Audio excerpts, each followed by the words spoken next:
ובמלכות האלוהים בסנן. אזרחי ישראל, הבוקר יצאנו ישראל וארצות הברית የኢራን መንግስት አያቶላህ አሊ ኻሜኒ መገደላቸውን አረጋግጦ 40 የሐዘን ቀናት አውጇል። ከኢራን ብሔራዊ ደህንነት ጠቅላይ ምክር ቤት ወጥቶ በአገሪቱ መገናኛ ብዙሃን በተነበበው መግለጫ አያቶላህ ኻሜኒ የተገደሉት ቅዳሜ ጠዋት ጽሕፈት ቤታቸው ላይ በተፈጸመው ጥቃት ነው።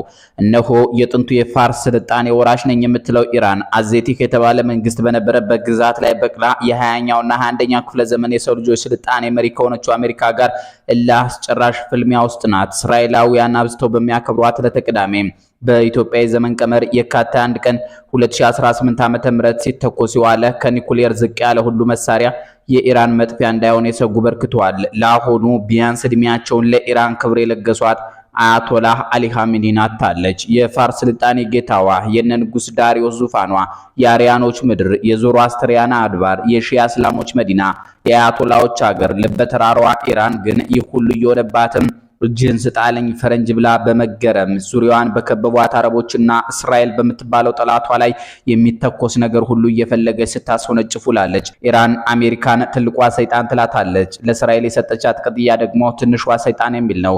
የአሜሪካና ኢራን ጠብ ምንጩ በግሪጎር አቆጣጠር በ1979 የቴህራን ሰዎች በዋሽንግቶን የሚጎደዱትን ንጉስ አባረው እስላማዊ አብዮት ማቀጣጠላቸውን ተከትሎ ነው። ከዚያ በኋላ በተለይ አሁኑ የኢራን አድራጊ ፈጣሪ ሰው አያቶላህ አሊ ኻሜኒ ወደ ስልጣን መምጣታቸውን ተከትሎ የኢራንና የአሜሪካ ጠላትነት ጣሪያ ነካ።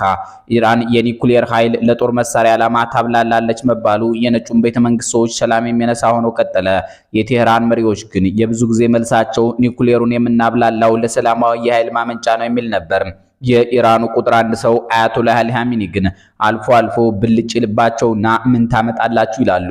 ባሳለፍነው ግንቦት ወር እንዲህ አሉ። ቴህራን ኒኩሌር ለማበልጸግ የማንንም ፈቃድ አትጠብቅም።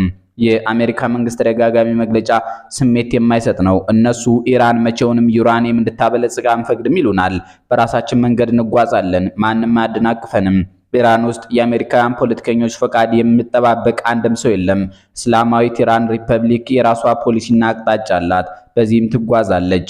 እንዲህ ያለው የኢራኑ ቁልፍ ሰው ንግግር ከአሜሪካ በኩል የተላከለት አብርሃም ሊንከን የተባለችውን የጦር መርከብ የመሳሰለ አስፈሪ ነገር ነው። የአያቶላህ አሊ ኻሜኒ ስልጣን ከዚህ በዳር የማይባል ባበሻ ምሳሌ ንጉስ አይከሰስ ሰማይ አይታረስን የሚያስተርት ነበር። የኢራን ትልቁ ስልጣን በእሳቸው እጅ ቆይቷል። የሃይማኖት ስልጣንም አላቸው። የሺያ እስልምና አባት ናቸው። በአገሪቱ ውስጥ ያሉ ቁልፍ ተቋማት በእሳቸው ቁጥጥር ይደረግባቸዋል። ዋና የሚባሉ ውሳኔዎች አያቶላህ አሊ ኻሜኒ ሳይመለከቷቸው አያልፉም።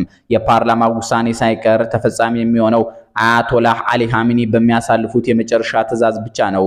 የፓርላማውን ውሳኔ የመሻር ስልጣን አላቸው እንደማለት። እኒህን ቁልፍ ሰው የመረጧቸው ምናልባት የሚሽሯቸውም የተወሰኑ ልሂቃን ናቸው። ኢራን ፕሬዝዳንት አሏት። በቅርቡ ማን እንዳጋየው ባልተገለጸው የአውሮፕላን አደጋ የሞቱት ፕሬዝዳንቷ ኢብራሂም ራይሲ ይታወሳሉ። እሳቸውን የተኳቸው የአሁኑ የኢራን ፕሬዝዳንት ፔዜሽኪያን ይባላሉ። አያቶላህ አሊ ኻሜኒም በኢራቅና ኢራን ጦርነት ጊዜ ፕሬዝዳንት ነበሩ። በኢራን ፕሬዝዳንት መሆን ማለት በእንግሊዝ ጠቅላይ ሚኒስትር ከመሆን ጋር ጥቂት መመሳሰል አለው። ፕሬዝዳንቱ የመንግስት ከፍተኛ የስልጣን አካል ነው። የዕለት ከዕለት ስራዎችን ይሰራል። ተጠሪነቱ ለአያቶላህ ነው። የሚመርጡትም የኢራን ዜጎች ናቸው። የአገሪቱን እስላማዊ ስርዓት ለመጠበቅ እንዲሁም መደበኛ ጦር ሰራዊቱን ለመደገፍ በሚል ከ40 ዓመታት በፊት የተቋቋመው የኢራን እስላማዊ አብዮታዊ ዘብ ደግሞ በዚያች ሀገር ሁነኛው ጉልቤ ነው። አብዮታዊ ዘብ በተለያዩ የሽብርና የመብት ጥሰት ተግባራት ውስጥ ተሳትፏል በሚል አሜሪካ ቀደም ብላ፣ በቅርቡ ደግሞ ካናዳ ሽብርተኛ ብለው ፈርጀውታል። በዚህ ጊዜ በኢራን ውስጥ ዋናው የጦር የፖለቲካና የኢኮኖሚ ኃይል አብዮታዊ ዘቡ ሆኗል። ከሀገሪቱ የበላይ መሪ አያቶላህ አሊ ኻሜኒና ከሌሎች ከፍተኛ ባለስልጣናት ጋርም የቅርብ ግንኙነት አለው።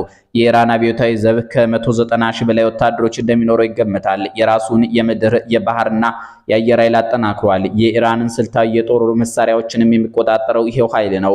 ከዚህም በተጨማሪ በአገር ውስጥ የሚነሱ ተቃውሞዎችን ማፈን ዋነኛ ሚናው የሆነው ባሲጅ በመባል የሚታወቀው የሚሊሻ ኃይል እንዲሁም የአገሪቷ የኢኮኖሚ አካል ተደርጎ የሚቆጠሩትን ግብረሰናይ ድርጅቶች ከአብዮታዊ ዘቡ ትዕዛዝ ቅንጣት ታክል ዝንፍ ማለት አይችሉም።